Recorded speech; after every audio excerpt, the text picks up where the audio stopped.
pertemuan kita hari ini. Allah ridho dan kita didampingi oleh malaikat-malaikat di sekitar kita. Pak Ustadz Aguriano, eh, dipersilahkan Pak.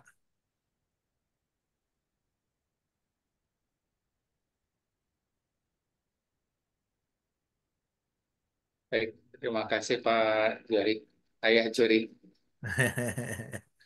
Assalamualaikum warahmatullahi wabarakatuh. Waalaikumsalam warahmatullahi wabarakatuh. Inna alhamdulillah nahmaduhu wa nasta'inuhu wa nastaghfiruhu wa na'udzu billahi min shururi anfusina wa min sayyiati a'malina. May yahdihillahu fala mudilla lahu wa may yudlil fala hadiya lahu.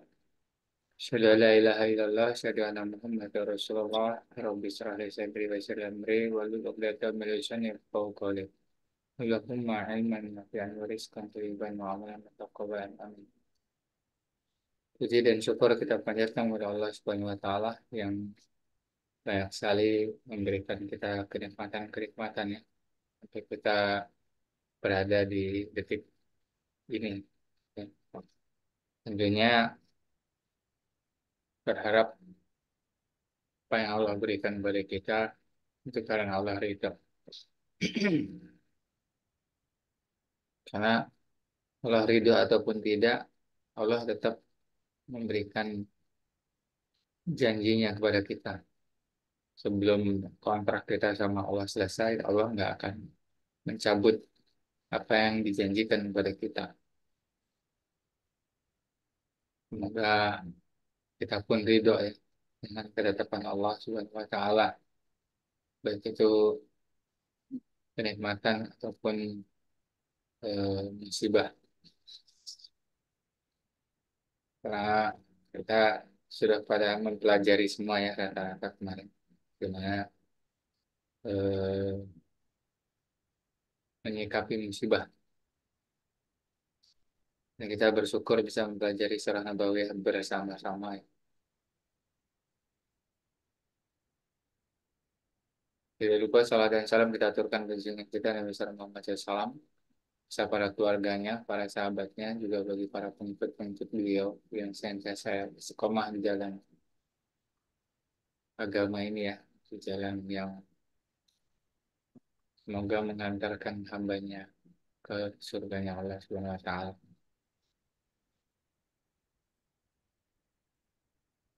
Baik, ini nah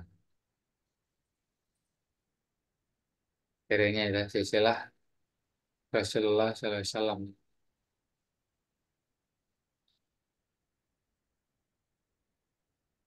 Ini materi yang kelima ya, lima ya, keenam ya. Kenal Pak Ustadz dengan Mm-mm. mukadimah sebelumnya. Mm-mm. Ya. Jadi nasab dan silsilah Nabi Shallallahu Alaihi Wasallam. Nasab dan keluarga Nabi, kakek-kakek dan ayah Nabi, pribadi terbaik dari keluarga yang terbaik. Yang coba yang kita bahas adalah tiga ini. Nasab Nabi Shallallahu Alaihi Wasallam. Muhammad bin Abdullah ibni Abdul Muthalib ibnu Hashim ibnu Abdi Manaf ibnu Qusay ya ibnu Kilab ibnu Murad ibnu Ka'bib Ka'bib ibnu Lu'ay ibnu Ghalib ibnu Fihrin ibnu Malik ibnu Nadrid ya ibnu Kinanah ibnu Huzaimah ibnu Mudrikat ibnu Ilyas ibnu Mudorok ibnu Nizari ibnu Muadid ibnu Adnan. Jadi Muhammad bin Abdullah bin Abdul Muthalib bin Hashim ya, bin Abdul Manaf bin Qusay bin Kilab bin Murrah bin Ka'ab bin Lu'ay bin Ghalib bin Fihr julukannya orang-orang Quraisy ketika itu. Bin Malik bin Anadon bin Kinana bin Kuzaimah bin Mudrika bin Ilyas bin Mudor bin Nedar bin Ma'at bin Adnan. Riwayat Sahih dari Adnan ke Ismail itu dan ke Ibrahim alaihissalam itu kurang lebih 40 generasi ya. Ini boleh hilaf ya. Nanti ada yang menyebutkan 30 generasi, ada yang menyebutkan 33 generasi, ada juga yang menyebutkan 40 generasi. Jadi range-nya adalah antara 30 sampai 40 generasi. Jadi ini wilayah khilaf. Kalaupun ada yang nyebutin di antara itu ya, iyain baik, nggak usah dipusing, pusing amat urusan beginian ya. Tapi paling enggak memang semuanya punya referensi ya. Imam Malik memakruhkan menyebut nasab beliau Muhammad SAW setelah Adnan. Jadi makruh itu artinya apa? Kalau kita nggak menyebutkan malah dapat pahala. Kalau menyebutkan ya nggak apa-apa juga. Ya, Imam Malik memakruhkan menyebut nasab beliau SAW setelah Adnan.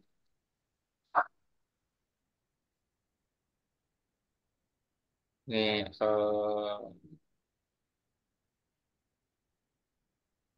Sebelum atau setelah Ustadz? nah lo, se yang rentan 30 sampai 40 berarti apa? Setelah ya? Salah tulis berarti ini. Tunggu dulu, tunggu dulu. Salah tulis berarti ini. Enggak sih saya nanya. Imam Malik memakruhkan menyebut nasab beliau setelah Adnan. Setelah. Jadi setelah itu kan Adnan jarak antara kemarin Bani apa ya? Adnan. Nah, sampai ke Ibrahim ya. Nih dari Adnan ke Ismail. Nah, ini kan ada jarak nih. Berarti Sebelum sebelum belum betul ya sebelum. atau setelah setelah Ismail ya Pak Ustadz ya.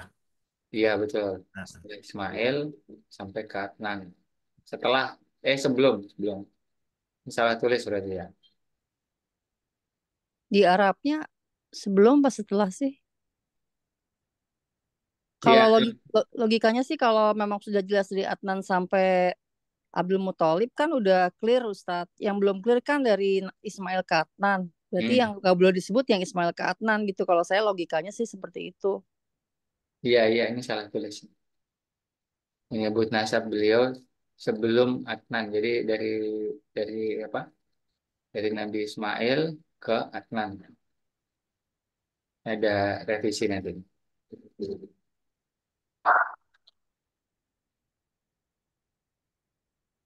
Ini apa namanya?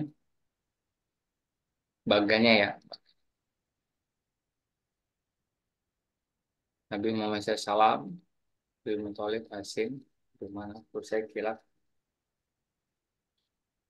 Dan ini terus naik nih. Masih satu keluarga besar.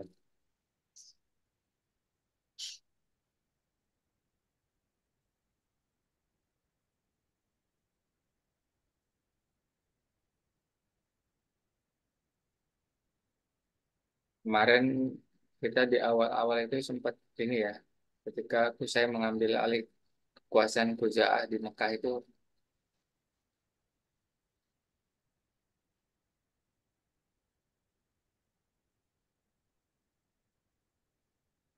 menang Qusay bin Kilab, Darun Nadwah ya, Darun Nadwah, Majelis Permusyawaratan Quraisy, Iwa, Panci Peperangan, Ijabah ya, kunci Ka'bah, supaya memberi minum jamaah haji, ibadah, dia memberi makan jamaah haji. Nah ini semua wewenangnya Qusay. Dan coba teman-teman perhatikan di sini bahwa eh, liwa itu sudah ada ya. Jadi dari masa itu liwa itu sudah ada. Bedanya eh, ketika di masa Rasulullah yang panji peperangan itu Ar-Rayah. Jadi eh, tulisannya apa ketika itu yang jelas eh,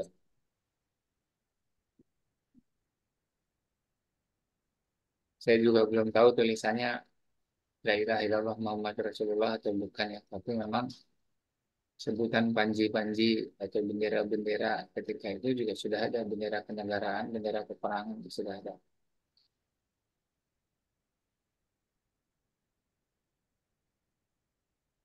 Nah, ini kan kalau sekarang foto sebelum renovasi terkini ya.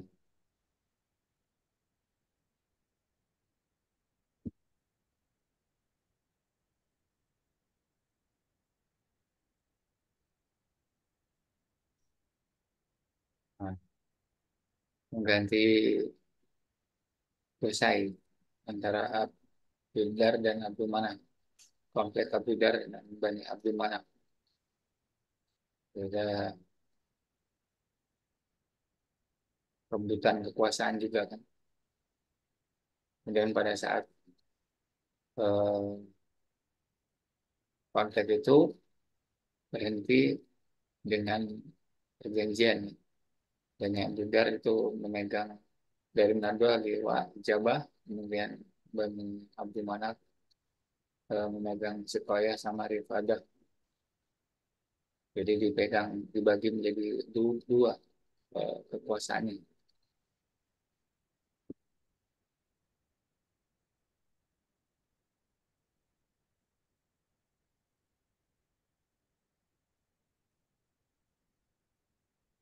Hasim pemberi makan daripada dan minum sikoya dari Bani Abdul Manaf untuk jamaah haji. Ini istri Hasim adalah Salma binti Amru bin Bani Najjar, ibunda Abdul Muthalib. Ini dari uh, Sirah Nabawiyah karya Ibnu Hisam.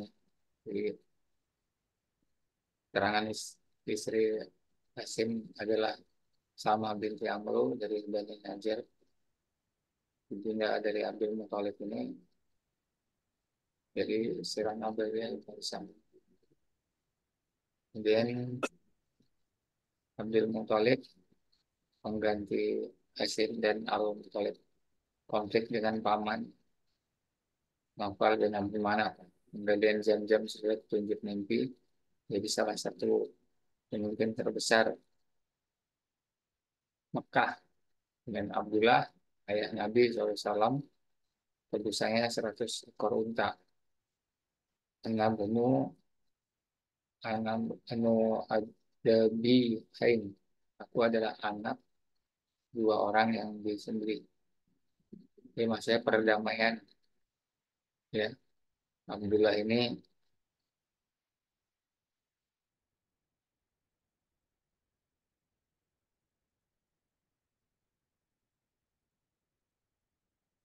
Alhamdulillah ini apa namanya? Ayah Nabi SAW tebusannya 100 ekor unta itu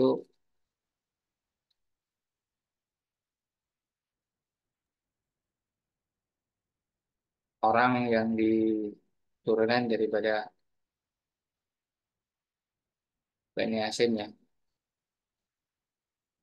yang untuk saya referensinya kurang kurang ini. Nanti saya ini minggu depan saya tambahin.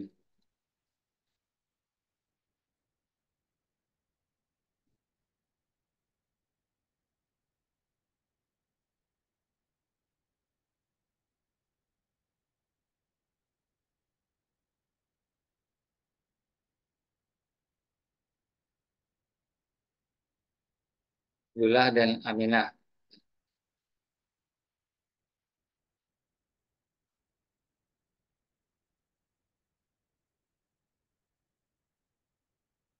Jadi kalau lihat silsilah ini ya masih satu garis juga ya, masih satu apa Ya mungkin kalau sekarang tuh kabilah ya masih satu garis keturunan yang ketemu dan melahirkan Nabi Muhammad SAW.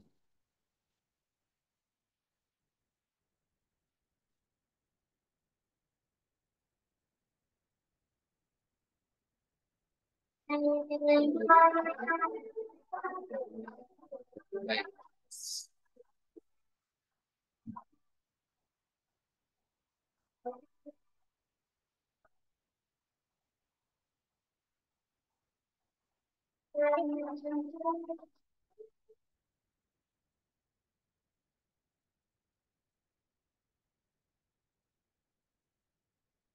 Rasulullah SAW bersabda, sesungguhnya Allah telah memilih Kinanah dari anak Ismail dan memilih Quraisy dari Kinanah. Kemudian memilih Hasyim dari Quraisy dan memilihku dari Bani Hasyim.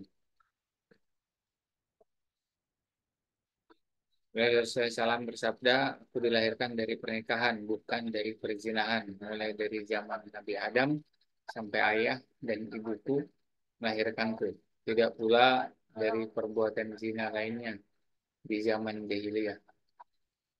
Jadi bisa di trace nanti ya, bisa di tracing bahwa jalur jalur dari atas sampai ke Rasulullah itu anak turun temurunnya itu hasil dari pernikahan. Bukan, tidak ada satupun dari yang hasil perzinahan. Jadi artinya memang Rasulullah itu terlahir dari keturunan-keturunan dari jalur-jalur yang terbaik. Baik itu pribadinya yang terbaik, juga keluarganya yang terbaik. Jadi tidak ada sedikit pun, tidak ada sedikit pun menyimpang keturunannya.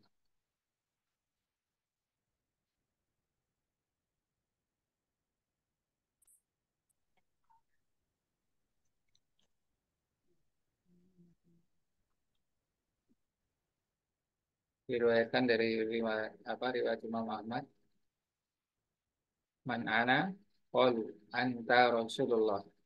Faqala ana Muhammad ibnu Abdillah ibni Abdul Muttalib. Inna allaha khalaqal khalqa faja'alani fi khairi khalqi waja'alahum firqataini faja'alani fi khairi firqah wa khalaqal qabail faja'alani fi khairi qabilah waja'alahum buyutan faja'alani fi khairihim baitan fa ana khairukum bainan wa khairukum nafsan. Rasulullah SAW bersabda, siapakah aku? Para sahabat menjawab, kau adalah Rasul Allah. Nabi SAW bersabda, aku adalah Muhammad bin Abdullah bin Abdul Muthalib. Sesungguhnya Allah menciptakan makhluk manusia, kemudian dia menjadikan aku di dalam sebaik-baik ciptaannya. Kemudian dia menjadikan beberapa kabilah, lalu menjadikan aku di dalam kabilah terbaik. Kemudian dia menjadikan mereka beberapa rumah dan menjadikan aku di dalam rumah terbaik dan paling baik jiwanya. Riwayat Imam Ahmad.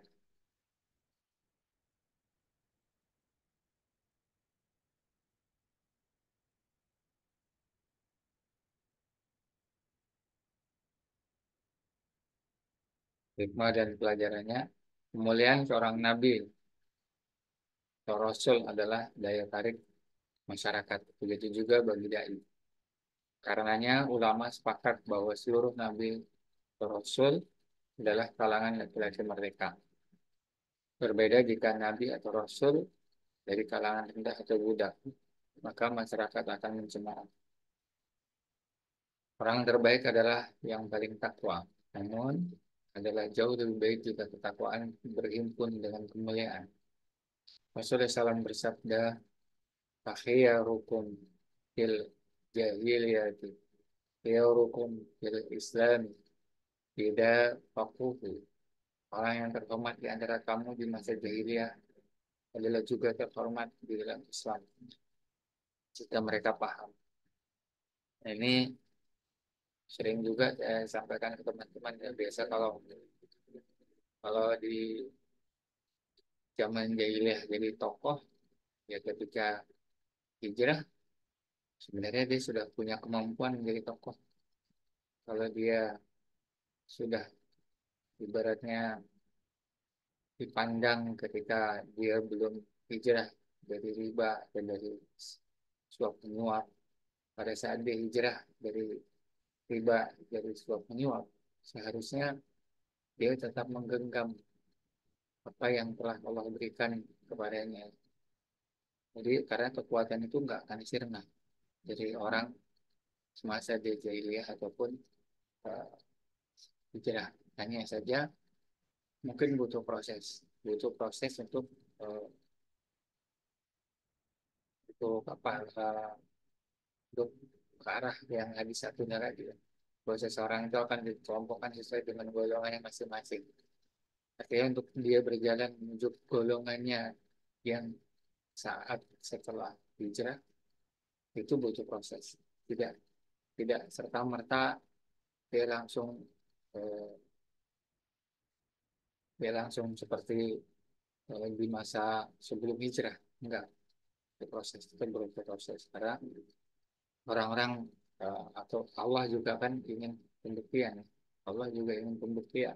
Apakah dia meninggalkan masa-masa kejahilian itu benar-benar karena Allah atau karena jabatan semata atau eh, karena apa namanya eh, hal yang lain.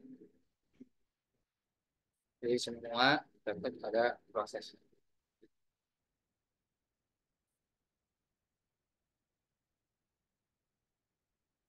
Nah, ketika seseorang berhijrah kemudian menuju ke jalan Allah, hmm, pasti tidak mudah ya, tidak mudah. Maka tidak sedikit di antara mereka jadi tidak paham atau gagal paham atau salah paham dengan kekuatan, dengan kehormatan yang telah Allah berikan kepada mereka, menganggap bahwa setelah hijrah cukup sholat, puasa, zakat, infak, sedekah saja. Padahal kalau hanya sholat, sedekah, puasa ya itu hal biasa. Tapi yang luar biasa adalah ketika sebagaimana dia di masa jahiliyah memusuhi Islam. Maka ketika dia menggenggam syariat Islam, maka dia harus berkomitmen memusuhi memusuhi apa yang diharamkan oleh Allah Subhanahu wa taala.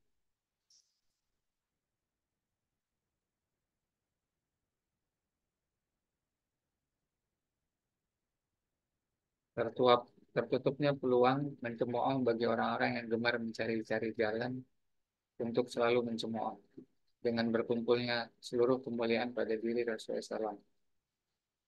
Dari saya teman ini kita mungkin bisa mengambil ibrahnya ya. Seharusnya seharusnya celah untuk mencemooh Rasulullah itu sudah nggak ada, sudah habis. Tapi fakta membuktikan bahwa Rasulullah aja masih dicela, masih dimusuhi. Padahal tidak ada celah. Bahkan ketika masih kecil Rasulullah sudah mendapatkan gelar Al-Amin dan memberikan gelar adalah orang-orang Quraisy sendiri. Artinya celah untuk mencemooh Rasul sudah habis. Tapi pertanyaannya kenapa Justru Rasulullah dicemooh, bahkan diasingkan. Nah, bagaimana dengan kita yang kita nggak tahu nasab kita dari zaman buyut, buyut, buyut, nenek moyang kita itu seberapa bersih. Kita nggak tahu. Ya, begitu kita memegang Islam, maka kita hanya diminta satu, bertahan kuat, bertahan kuat, bertahan kuat, sabar. Itu kuncian. Agar apa? Agar kemuliaan yang Allah janjikan tetap kita dapatkan. Kalaupun itu tidak di dunia, ya di surganya Allah Subhanahu wa taala. Sambung insyaallah. Allahumma shalli ala Muhammad. Amma sholli ala Ibrahim wa ala salam. Benar. Mubarak ala Ibrahim wa ala Muhammad.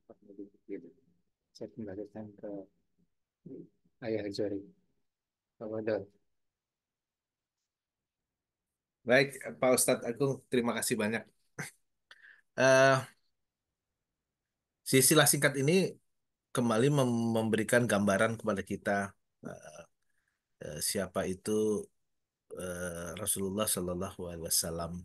Ya, ternyata ada apa namanya eh, beliau sampai apa namanya menyatakan beberapa kali dan tadi disampaikan Pak Ustadz Agung bahwa dalam hadisnya dinyatakan bahwa Rasulullah menegaskan bahwa eh, beliau berasal dari keturunan yang baik ya, bahkan yang terbaik.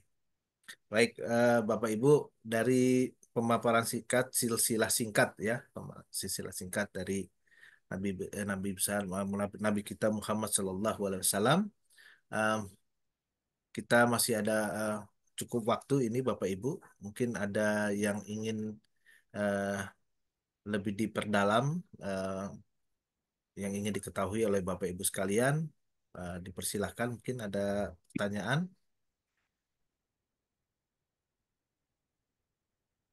Jadi ini adalah satu rangkaian di Sirah Nabawiyah ini Bapak Ibu, rangkaian perjalanan kita mengenal lebih dekat terhadap Rasulullah.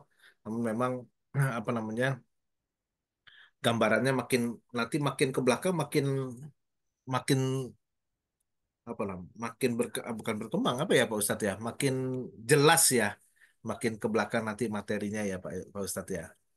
Nah mungkin di materi Bapak Ibu ada yang ingin ditanyakan atau ingin mendapatkan gambaran lebih jelas. Rasulullah begitu sebegitu apa namanya ya benar juga ya Pak Ustadz ya Rasulullah yang begitu katakanlah sebagai manusia yang paling mulia ya yang memang dari nasnya juga yang terbaik saja kemudian ketika menyampaikan tentang apa namanya tauhid dan bagaimana akidah dalam Islam itu wah, langsung berbalik mereka ya Pak Ustadz ya dari yang tadinya memberikan sebuah gelar itu bahkan kemudian mereka berbalik. Nah, apakah ini sebenarnya mereka itu juga muatannya kepentingan ya Pak Ustadz ya? Iya, pentingan. Kepentingan ya sehingga memuat apa? Muatan itu yang merubah eh, cara mereka berpikir ya Pak Ustadz ya. Kepentingannya terusik ya. Eh, bukti kepentingan itu ketika Ibnu Abbas itu ditanya salah satu sahabat ya, "Hai Ibnu Abbas, siapa yang berjalan di belakang?" Kemudian Ibnu Abbas menjawab, "Siapa yang kau maksud?" Jadi sebelum Ibnu Abbas masuk ke Islam ya, ini baru-barunya. Kan Ibnu Abbas itu pamannya Rasulullah. Ya, Ibnu Abbas menjawab, "Siapa yang kau maksud?" Itu orang yang membawa agama baru. Oh, Muhammad beserta istri dan Ali. Kemudian dia membawa agama baru dan kemudian yang bertanya itu menjawab dan menyampaikan kepada Ibnu Abbas, "Jadikanlah aku orang yang keempat di antara mereka."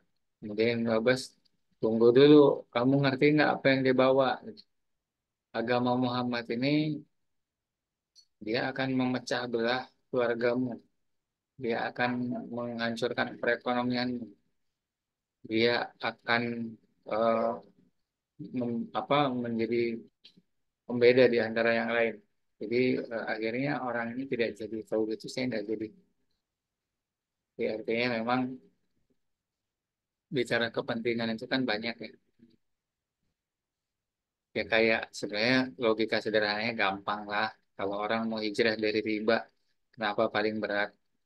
Di Indonesia ini kalau ngomong bab riba mah udah pada hafal. Tapi kenapa nggak bisa meninggalkan riba, nggak bisa meninggalkan suap menyuap?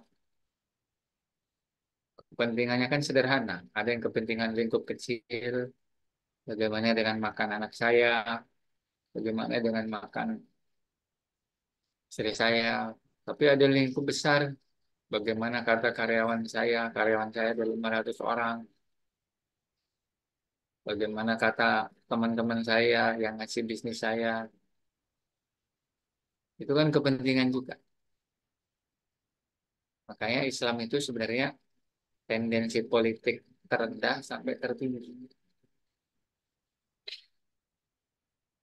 Iya, Begitu. baik, baik, Pak. Bagaimana Bapak Ibu? Apakah ada yang resen? Oh, nggak ada. Ah, Pak Dedi mungkin mau bertanya, silakan. Ya, Ustaz. Ah, Assalamualaikum silakan. warahmatullahi wabarakatuh. Waalaikumsalam warahmatullahi wabarakatuh. Silakan Bapak. Kalau riba zaman Rasulullah itu bentuknya seperti apa, Ustaz? Itu aja. Makasih. Baik. Zaman Rasulullah sampai sampai ada turun tentang riba. Nah, Ya, Al-Qur'an itu apakah di saat itu tuh praktek riba seperti apa gitu ya Pak Dedi ya? betul, betul. Ya. Baik, baik. Monggo Pak Ustadz. Riba di masa Rasulullah. Kalau riba sekarang kan sudah disepakati di awal. Kalau di masa Rasulullah itu, setahu saya ya, yang namanya riba jahiliyah itu, contoh saya pinjam uang ke Pak Jori 1 juta. Saya janji sama Pak Jori tanggal 30 saya kembalikan. Udah gitu doang akadnya. Nanti begitu tanggal 30 saya lagi ke Pak Jori nggak punya uang. Ya sudah, akhirnya, ya sudah, berhubung kamu nggak bisa bayar, saya jadikan 1.200.000. Berapa lama bayarnya gitu. Jadi maksudnya kalau riba jahiliyah itu ziadahnya itu di saat penagihan. Jadi bukan di awal kesepakatan. Itu riba jahiliyah ya. Nah, nanti ada dua tuh, ada riba nasiah, ada riba fadl. Nah, itu juga. Insya Allah kalau di fikih muamalah bisa dibedah detail karena bedah riba aja itu bisa 2 jam sendiri nih. Paling tidak gambarannya riba itu ada dua, riba nasiah, riba fadl. Kalau riba fadl itu terhadap barang-barang ribawi yang enam. Kalau riba nasiah itu karena jangka waktu ya, tambahan atas transaksi utang piutang karena jangka waktu. Tapi akadnya jual beli, ya jual beli juga ada yang kurang tepat kan. Jadi itu Pak Deddy.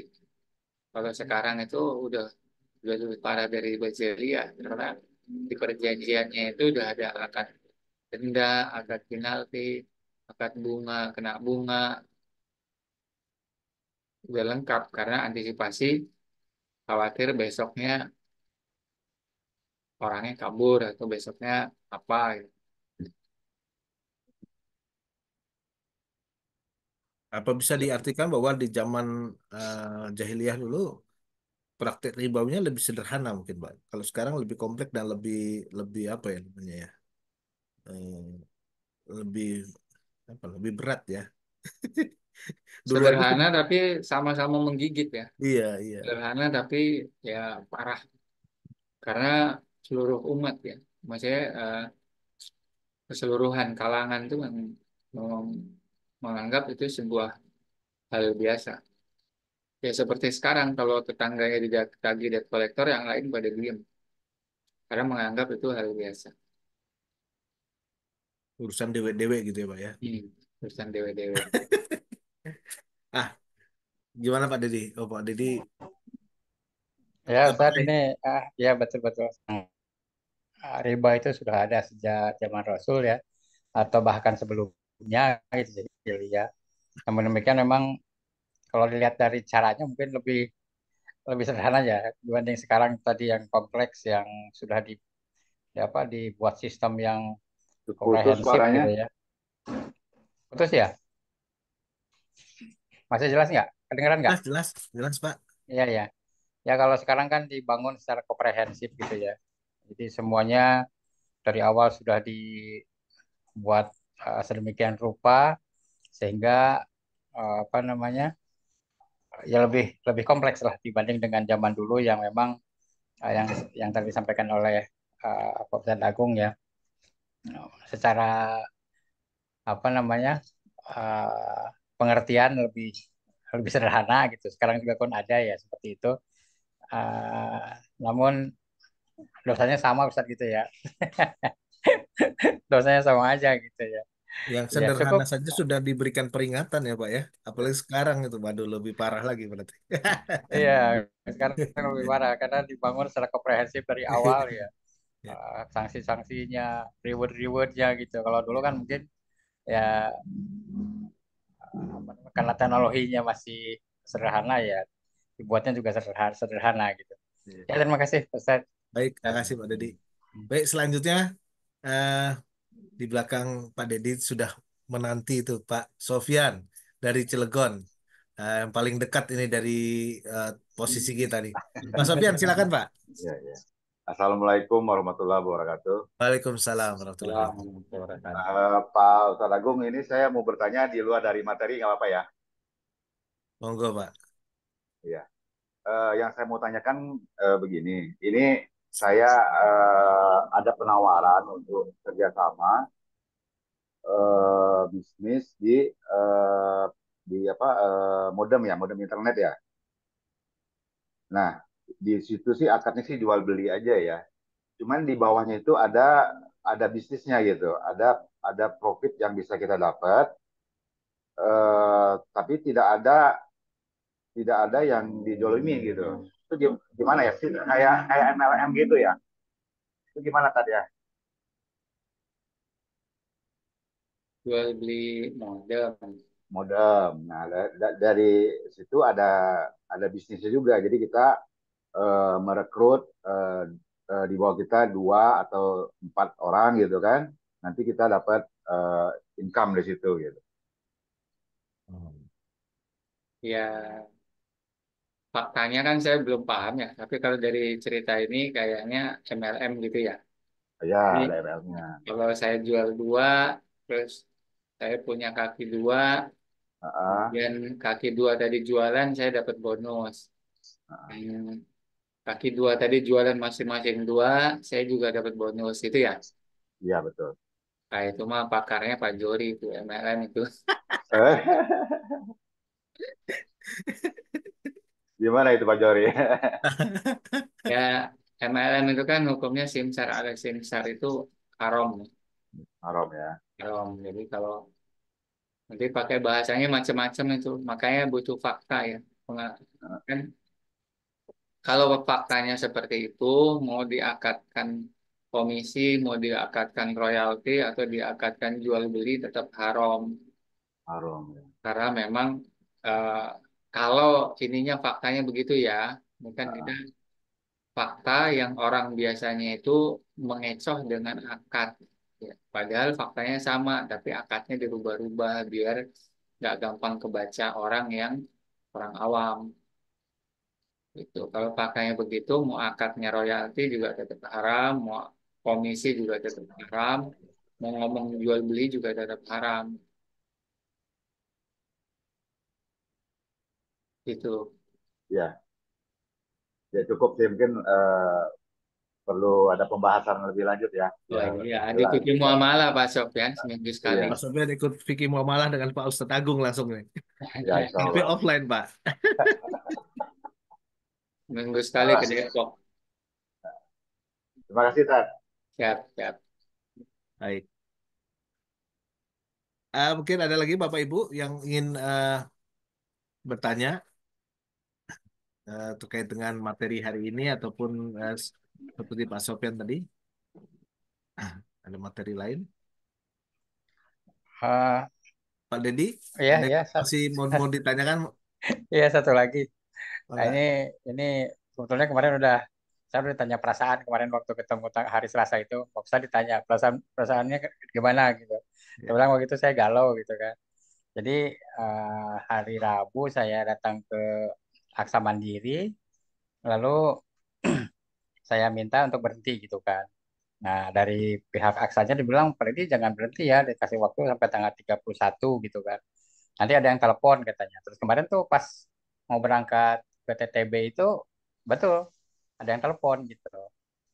Bilang, kenapa berhenti? Dia bilang, Aksanya gitu kan.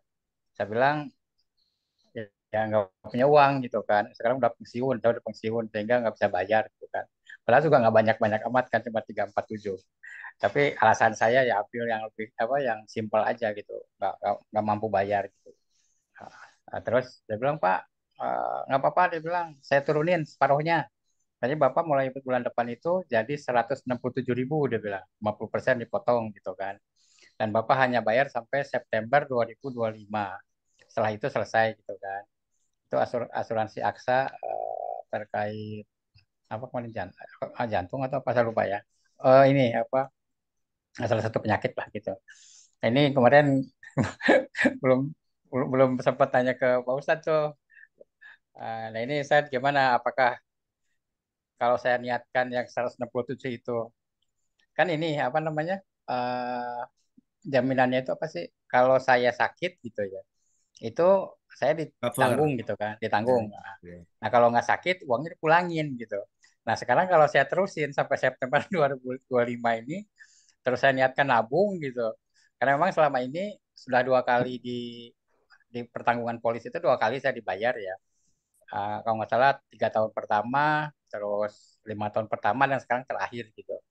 Nah ini saya niatkan aja yang 167.000 itu sampai September tahun depan itu saya niatkan Tabungan nabung gitu ya, lalu, Pak. lalu Tabungan ya. tetap saya dapat dapat uang tabungan saya itu kembali gitu. Karena kalau saya berhenti memang dia bilang Pak Deddy kalau Bapak berhenti sayang nih uangnya hangus gitu. Itu Ustaz, terima kasih. Ya, Assalamualaikum. Salam. Ini harus dijawab nih berarti ini. Berharap ada jawaban Pak Ustadz ini. Iya, dijawab Ustaz. Ya, bicara asuransi itu kan jelas keharamannya ya. Jadi memang itu godaan orang yang akan hijrah itu begitu. Perjalanan hijrah itu begitu ya. Sampai udah deh kalau nggak mau makan daging babi sepiring setengahnya aja deh. Oh jangan setengahnya deh. 1 sendok aja. Nanti hadiahnya tetap saya kasih full kok gitu. Jadi kalau makan daging babi sepiring saya kasih hadiah 100 juta. Tapi karena udah ngomong nggak cukup buat makan, jadi udah setengahnya aja dah. Kalau setengah nggak kuat juga tetap 1 sendok aja dah. Tetap saya kasih 100 juta hadiahnya. Gitu. Gimana itu kalau begitu? Aduh, masalahnya 100 juta Ada, ini. angkat tangan aja. Nyalain aja tuh. Assalamualaikum. Masalahnya 100 juta ini. Nanti kalau ngomong asuransi itu dalilnya ada tabaru, ada tahun. Ya. Jadi begitu. Jadi kalau saya nggak bisa bicara dihentikan atau tidak kan. Tapi ya siapa tahu kita bisa menikmati daging batu di sendok. Jadi sama soalnya. Iya, iya. Begitu Pak Dedi. Baik, Ustaz ya, sudah jelas. Ya, Baik, baik. terima kasih. Jadi teman-teman mungkin di sini masih ingat ya analogi kita hijrah itu seperti begini nih. Ini Pak Sofyan lagi asik sama keluarganya makan bakso di Cilegon. Warung bakso yang paling enak Cilegon tuh. Harga baksonya 1 piring itu 100.000. atau mungkin 200.000. Pak Sofyan ini lagi makan asik, tiba-tiba Pak Juri lewat. Melihat Pak Sofyan lagi makan, makan. Pak Juri berhenti. Begitu Pak Juri berhenti, nyamperin Pak Sofyan. Dengan bangganya Pak Sofyan, say hello, cipika-cipiki. Kemudian nawarin Pak Jori. Pak Jori, ayo makan bakso bareng. Pak Jori itu mukanya udah kusut tuh udah. Pak Juri bilang, Astagfirullahaladzim Pak Sofyan. Apa antum nggak tahu ini warung bakso ini terkenal kenikmatan warung bakso ini karena daging babinya, minyak babinya. Pak Sofyan tuh lagi sama sekeluarga. Itu mukanya langsung merah, marah sama Pak Jori. Pak, ini kan pilihannya ada dua nih, ngusir Pak Jori atau pergi bersama Pak Jori gitu kan. Terus banyak alasan di situ kan. Kalau saya nggak ngabisin, mubazir ini udah saya bayar gitu kan. Atau ada yang lain alasannya. Kalau nggak saya makan, siapa yang makan ini gitu kan? Belum, nggak terakhirnya. Kalau saya Ngapain nggak ngomongnya makan di sekarang? sini, nanti orang orang kafir semua yang makan di sini. Kita kan sambil berdakwah di sini, gitu. Ah, ini ini ini pilihannya gimana nih, gitu. Karena kalau kita ngomong ngomong daging babi satu tetes pun itu anak SD pun kabur. Tapi ini masalahnya ngomongin keharaman yang lain nih selain daging babi nih. Tapi lebih selesainya kita samakan dah gitu karena haramnya sama. Nah, itu ceritanya. Nah, tadi istri bilang, atau Pak Sofyan terus bilang sama saya, wah, Pak Yori kenapa sih kasih taunya sekarang nggak nanti aja kalau udah habis semangkok gitu. Iya bener bener. Oke. Baik, Bapak Ibu, sudah pukul 6.23. Apakah masih ada yang ingin bertanya atau kita akhiri saja, Pak Ustadz? Bebas. Itu bebas ya, rupanya hari ini Pak Ustadz enam punya tiga keluangan puluh waktu yang cukup panjang ini. 6.30 close. 30 close ya. Baik, Bapak Ibu, insya Allah kita masih punya waktu sekitar 7 menit dari sekarang. Mungkin masih ada yang mau ditanyakan, Bapak Ibu. Pak Sofyan tadi sudah terpuaskan? Saya belum ya, nanti saya mau Oh, japri ke belum. Assalamualaikum. Ah, saya Japri. Baik, baik, baik. Harus ada Ya sesi jelas, khusus ya, Pak Sofyan ya. ya jelas ya. Iya. Jadi eh, sedikit singgung-singgung dikit ya. Saya dulu nggak tahu tuh memang. Tapi saya pikir waktu saya ikut eh, apa aktivitas itu tuh, saya pikir eh, apa namanya? Saya melakukan sesuatu yang Islami tuh, Pak. Dulu saya kan ikut sebuah multi level marketing ya. Nah, itu saya pikir Islami karena sederhana saya waktu itu lihatnya. Kalau dalam Islam kalau nggak salah Pak Ustadz ya Pak Ustadz Agung, mudahkanlah urusanmu jangan kau persulit kan gitu ya. Kalau di Iya. Indonesia kan kalau bisa dipersulit ngapain digapangin gitu ya. Kebanyakan kalau di Indonesia kan begitu ya.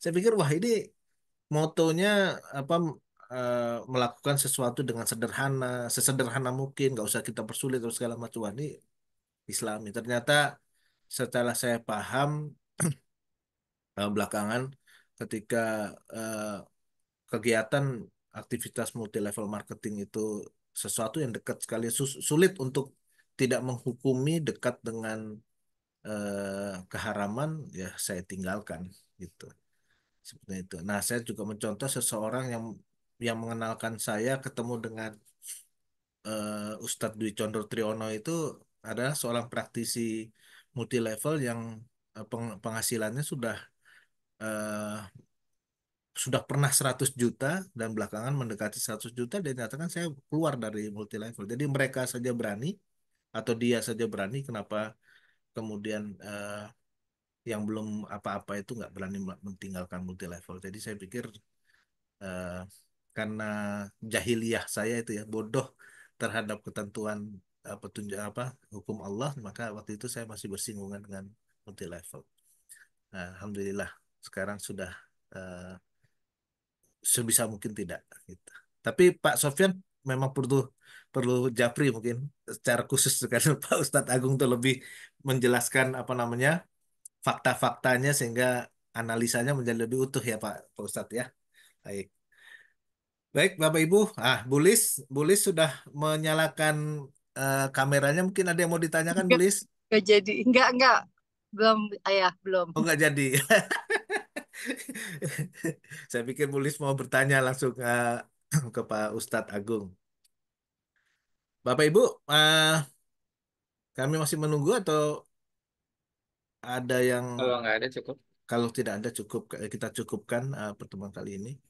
Baik Bapak Ibu, jadi sekali lagi bahwa kajian online Sirah Nabawiyah ini memang baru masuki pekan ke-6. Kita baru enam kali pertemuan ini, tapi insya Allah kita akan lakukan setiap pekannya di hari Jumat pukul 5.30 dan eh, selain kita online ini juga ada streaming di YouTube Bapak Ibu dan eh, apabila Bapak Ibu memperhatikan penyampaian Pak Ustadz Agung di awal pertemuan kita ada mukadimahnya itu sangat sangat menarik apa namanya untuk mengetahui terkait dengan Sirah Nabawiyah ini. Kalau kemarin di pekan kemarin ada pertanyaan tuh dari Pak Ari kalau nggak salah ya. Kita ngapain nih belajar Sirah Nabawiyah itu untuk apa gitu? Memang gambarannya sekarang belum ada ya Pak Ustadz ya karena baru 6 kali pertemuan. Tapi kalau memperhatikan mukadimahnya sangat menarik itu terkait dengan Sirah Nabawiyah ini. Baik Bapak Ibu, kita cukupkan eh, kajian online kita hari ini, Sirah Nabawiyah kita tentang sekilas silsilah Rasulullah Shallallahu Alaihi Wasallam dan kita akan berjumpa lagi insya Allah di pekan depan di hari Jumat Bapak Ibu dengan materi yang lain yang akan disampaikan kembali oleh Pak Ustadz Agung Riano. Ada penutup yang bisa sampaikan kepada kami semua Pak Ustadz? Cukup. Cukup ya. Baik, bila demikian kita cukupkan. Mari kita mengucapkan hamdalah. Alhamdulillahirabbil alamin. Kemudian Amin. istighfar kita 3 kali. Astagfirullah. Astagfirullahaladzim, astagfirullahaladzim, astagfirullahaladzim. Dan kita eh, mengucapkan doa kepada majelis. Allahumma wa bihamdika. Wa la Alhamdulillah. ilaha illa anta. Astaghfiruka wa atubu ilaik. Baik, terima Bang kasih Ustaz. banyak Bapak Ibu atas waktu dan kesempatannya. Saya mohon maaf apabila ada salah-salah kata. Itu semua karena saya memang masih belajar dan banyak hal yang harus saya pelajari dan perbaiki. Sampai ketemu lagi di kajian Sirah Nabawiyah Jumat depan. Wassalamualaikum warahmatullahi wabarakatuh. Waalaikumsalam. Waalaikumsalam.